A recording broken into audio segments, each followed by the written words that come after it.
Ni Julai 2025. Habari za wakati huu, mtazamaji wa Clouds TV popote pale ulipo. Karibu sasa katika matangazo yetu kutoka hapa jijini Dar es Salaam, tukiangazia taarifa mbalimbali ambazo kwa siku ya leo tumekuandalia katika Clouds TV alasiri. Jina langu ni Sofia Kesi, naye mwenzangu mkalimani wa lugha ya alama ambaye tutakuwa naye mwanzo mwisho wa safari yetu. Lakini kama ilivyo kawaida, tutaangazia masuala mbalimbali kuanzia undani wa alasiri, jicho la habari yaliyojiri katika kurasa mbalimbali za mitandao ya kijamii. Kadhalika pia tutaangazia yale masuala ya kimichezo. Karibu sasa, bila kupoteza wakati, moja kwa moja tuelekee kuangazia undani wa alasiri. Karibu sasa tuangazie undani wa alasiri, ambapo tunaelezwa leo Waziri Mkuu wa Tanzania na mbunge wa jimbo la Ruangwa Kassim Majaliwa leo Julai 2, 2025 ametangaza rasmi kutogombea tena ubunge wa jimbo la Ruangwa baada ya kulitumikia jimbo hilo kwa miaka takriban 15. Moja Mshafi huyu hapa na undani zaidi wa taarifa hii. Kimsingi huo sio mkutano, bali imekuja leo siku ya mwisho ya uchukuaji wa fomu kuja kuona makada wa Chama cha Mapinduzi, vijana wa Ruangwa, wapenda maendeleo ambao tayari wamejitokeza kuchukua fomu kwa nafasi ya ubunge baada ya mimi kuwa nimetumikia kwa miaka 15 kutoka mwaka 2010. Na sasa imefika wakati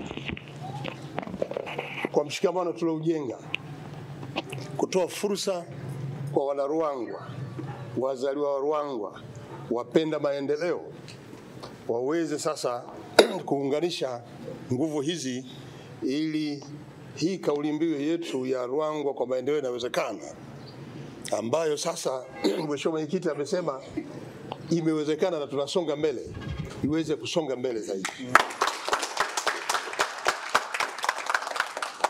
Ametoa kauli hiyo wakati akizungumza na wajumbe wa kamati ya siasa ya mkoa na wilaya ya Ruangwa, akiwashukuru wananchi kwa kumuunga mkono wakati wote ambao wamekuwa mbunge wa jimbo hilo. Mbali na hilo, Waziri Mkuu Majaliwa ametoa wito kwa wajumbe wa kamati ya siasa ya wilaya kuwapa ushirikiano wagombea wote wenye nia ya kugombea ubunge katika jimbo hilo, huku akiwasihi wana Ruangwa kuendelea kushikamana na itakapofika siku ya uchaguzi waweze kuchagua wagombea wote watakaowakilisha Chama cha Mapinduzi kwenye uchaguzi huo.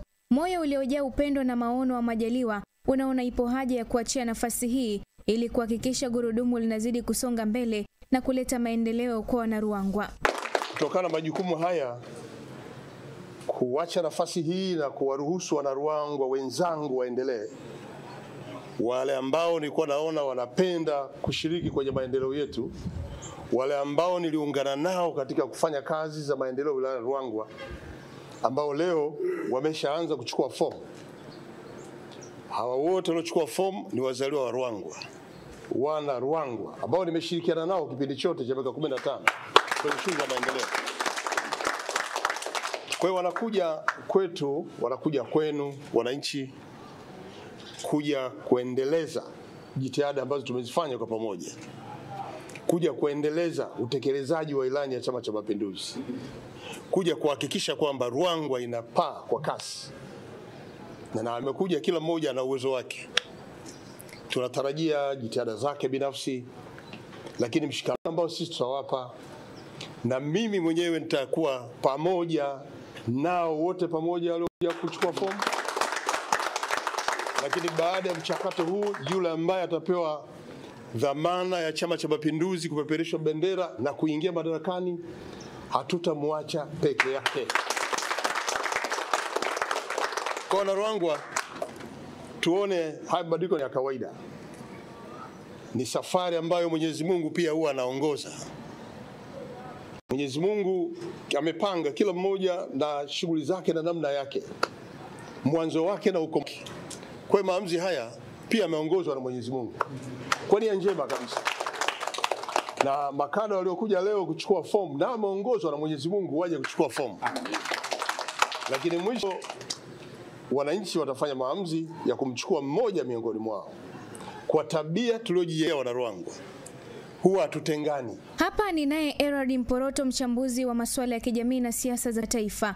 Kwanza anatueleza ni ujumbe gani ambao Majaliwa anautuma kwa vijana ambao wanachipukia katika ngazi mbalimbali za uongozi. ni kitu ambacho kwa kiongozi wa kaliba yake, ukizingatia Afrika, viongozi wengi wamekuwa waking'ang'ania madaraka na hatimaye kuonekana wao ndio viongozi, licha ya mabadiliko ya wakati, mabadiliko ya vizazi, bado wameendelea kung'ang'ania madarakani. Kwa hiyo anatuma ujumbe wa kipekee kwanza kwa viongozi wengine wenye akili ya kung'ang'ania madarakani kwamba nina uwezo, au ukiwa kiongozi unaweza ukatumika kwa muda uliojiwekea, lakini pia ukiwa kiongozi hauna hatimiliki ya hicho kiti au ya huo wadhifa kuendelea kung'ang'ania madarakani. Tumika kwa wakati unaotakiwa, kaa pembeni, kwa sababu tuna vinakuja, tuna mahitaji tofauti, lakini tuna nguvu pia, inafika mahali inaisha. Lazima uachie watu wapya kuweza kudumu katika hiyo nafasi na kuleta mabadiliko. Kwa hivyo ujumbe wa kwanza, viongozi ambao wamekuwa waking'ang'ania madarakani kwa muda mrefu, anatoa funzo katika hilo. Lakini pili, anawa vijana wanaokuja kwamba ukiwa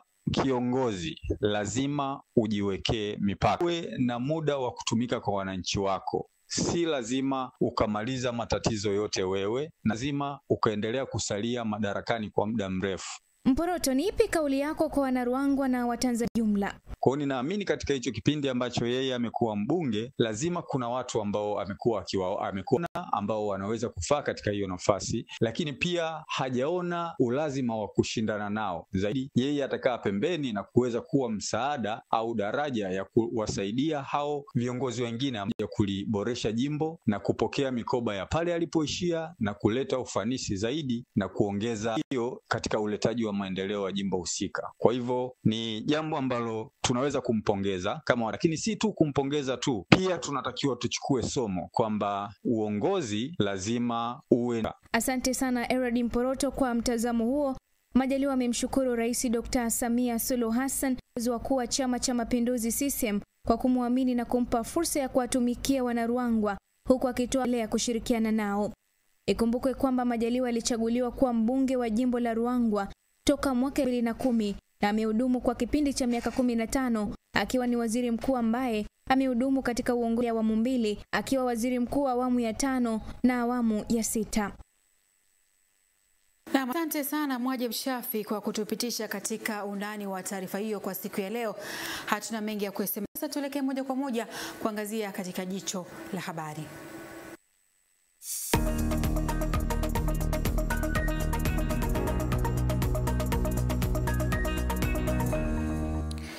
Na jicho letu la habari linaanzia Lindi, ambapo mkuu wa chuo kikuu cha Dar es Salaam UDSM Dr. Mrisho Kikwete, ambaye pia ni rais mstaafu wa serikali ya awamu ya 4 ya Jamhuri ya Muungano wa Tanzania, ameonyesha kuridhika na kazi wa kampasi ya chuo hicho unaoendelea katika kata ya Jamhuri, mtaa wa Tulieni, eneo la Ngongo, manispaa ya Lindi, kwani Lindi.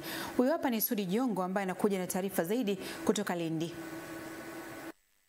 Kuja baada ya mkuu huyo wa chuo kutembelea na kukagua mradi huo wa elimu ya juu kwa mageuzi ya uchumi Tanzania HEET, ambao unalenga kuleta mageuzi katika elimu ya juu ili kuongeza mchango kwenye uchumi wa nchi kwa kuboresha mazingira ya kujisomea, ambapo katika eneo hilo la Ngongo mradi huo utahusisha ndaki ya kilimo. Sema tu watu wa Lindi, hongereni kwa hatua hii tuliyofikia, itatusaidia kuinua hadhi na maendeleo ya eneo hili. Ila wakati ule nilishoa ushauri kwamba unajua, mnapojenga taasisi kama hii watu wana tabia ya kuja kujenga kuzunguka. Kwa hiyo ni vizuri halmashauri waanze sasa kupima viwanja. Awali mhandisi Valerie Kinyero ambaye ni msimamizi wa ujenzi wa chuo hicho upande wa UDSM amesema mradi wa HEET kwa mkoa wa Lindi unatekelezwa katika eneo la Ngongo manispaa ya Lindi ukihusisha majengo 6 na Likunja wilayani Ruangwa mkoani humo ukihusisha majengo 3, na kwa sasa umefikia 65% na kwamba unatarajia kukamilika mwezi Septemba mwaka huu. Majengo 6 ya hapa yanajumuisha jengo la madarasa, jengo la administration utawala, pamoja na jengo la laboratory au maabara, pamoja na workshop au karakana, na majengo mawili ya bweni. Viongozi wa manispaa pamoja na wakazi wa mtaa Jamhuri wakazungumzia manufaa ya mradi huo kabla na baada ya kukamilika. Fungua vitu fursa nyingi sana katika manispaa ya Lindi, kwa maana ya kwamba sehemu yote yenye vyuo mara nyingi huwa inakuwa na maendeleo. Kuanzia mradi huu leo utatuletea tija kwa vijana wetu, kwa sababu kama ilikuwa miaka ya nyuma wanakwenda elimu kwenda mbali, lazima watakuwa wanafanya hapa. Sisi wakazi wa hapa tuna furaha sana, kwa sababu kwanza kuna vitu viwili. Kwanza ajira zimeongezeka, mzunguko wa hela sasa hivi upo. Mimi ni Sudi Jongo wa Clouds. Shukran sana Sudi Jongo kwa taarifa hiyo. Kaimu balozi wa Marekani nchini Tanzania Andrew Lentz amefanya ziara ya kutembelea bandari ya Mtwara na kuzungumza na viongozi wa mkoa ili kujadili namna wanavyoweza kufanya uwekezaji katika mkoa huo. Kutoka Mtwara, taarifa yake hapa studio inawasilishwa na Juma Muhammad kama ilivyo kawaida. Akizungumza na waandishi wa habari, mkuu wa mkoa wa Mtwara Kanali Patrick Kenan Sawala amesema ujio wa kiongozi huyo ni kwa ajili ya kutafuta fursa za uwekezaji katika mkoa wa Mtwara na mambo ya kidiplomasia. Leo tumempokea mheshimiwa balozi wa Marekani anayehudumu hapa Tanzania. Amekuja mkoani kwetu Mtwara kwa shughuli za kidiplomasia ambazo anazifanya. Kwanza tumekuwa na maongezi naye kwa masuala mbalimbali, kuona namna gani sisi kama Mtwara tunashirikiana na kwa kupitia nchi yetu ya Tanzania na nchi zingine katika fursa mbalimbali, fursa za kiuchumi, manake diplomasia ya uchumi, lakini ni namna gani watu wetu wa nchi zote hizi mbili, na hapa tunazungumzia wananchi wa Mtwara na wana Tanzania wengine, wanaweza kunufaika kwa mashirikiano ya nchi hizi mbili kupitia mkoa wetu wa Mtwara. Na meneja bandari wa Mtwara Ferdinand Nyati amesema ujio wa balozi huyo unaonesha namna ambavyo serikali imekuwa ikifanya vyema katika kuboresha miundombinu ya bandari ili kuwavutia wawekezaji. Tulimpa mipango yetu ya muda mfupi na muda mrefu ambayo yanaoana na malengo ya ujio wake katika mkoa wetu wa Mtwara. Kwa kipekee imesaidia kuonyesha maeneo ambayo tunaweza tukashirikiana na wenzetu, hususani kwenye maeneo ya ulinzi na usalama, lakini kuna maeneo ya teknolojia hususani kwenye upande wa scanning. Awali, kabla kutembelea bandari ya Mtwara, balozi huyo alifanya kikao cha ndani kuzungumza mambo mbalimbali na mkuu wa mkoa pamoja na meneja wa bandari ya Mtwara. Asante sana kwa taarifa hiyo Juma Muhammad kutoka Mtwara.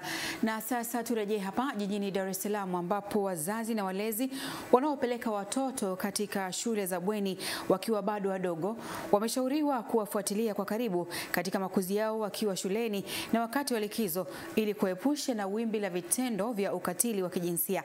Kwa undani zaidi, huyu hapa ni Ntibashima Edward. Ushauri huo umetolewa na katibu tawala wa wilaya Kinondoni jijini Dar es Salaam, Warda Abdalla, ambaye pia amepiga marufuku swala la watoto kubebwa kwenye bodaboda, akisema ni hatari kwa usalama wao na kwamba yeyote atakayebainika kufanya hivyo atachukuliwa hatua za kisheria. Katibu tawala ameeleza hayo katika sherehe za mahafali ya 4 ya watoto waliohitimu elimu ya awali katika shule ya kimataifa ya Mount iliyopo Mikocheni jijini Dar es Salaam. Kwa hiyo nimefarijika sana kushirikiana na uongozi huu wa shule ya St. Mount International School, ambapo kama serikali niliwasisitiza na kuwakumbusha umuhimu wa wazazi kuwa karibu na watoto.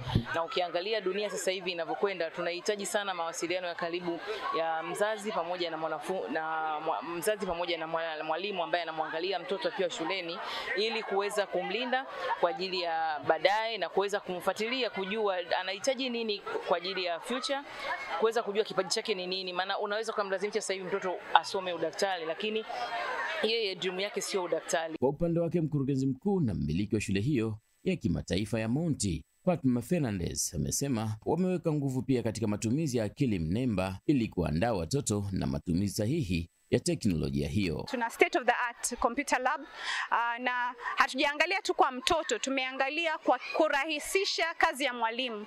Sasa hivi tuna vitu vinaitwa school AI ambao tumeweka kwenye mifumo yetu. System zetu zinamsaidia mwalimu kuhakikisha anafanya masomo iwe rahisi kwake yeye, kutengeneza lesson plan, hakai tena masaa 40 kama zamani. Watoto wanaonyesha uwezo mkubwa sana katika si tu masomo, lakini pia kufikiri.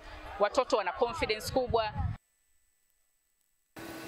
Na asante kwa taarifa hiyo na ambayo inahitimisha jicho la habari. Na sasa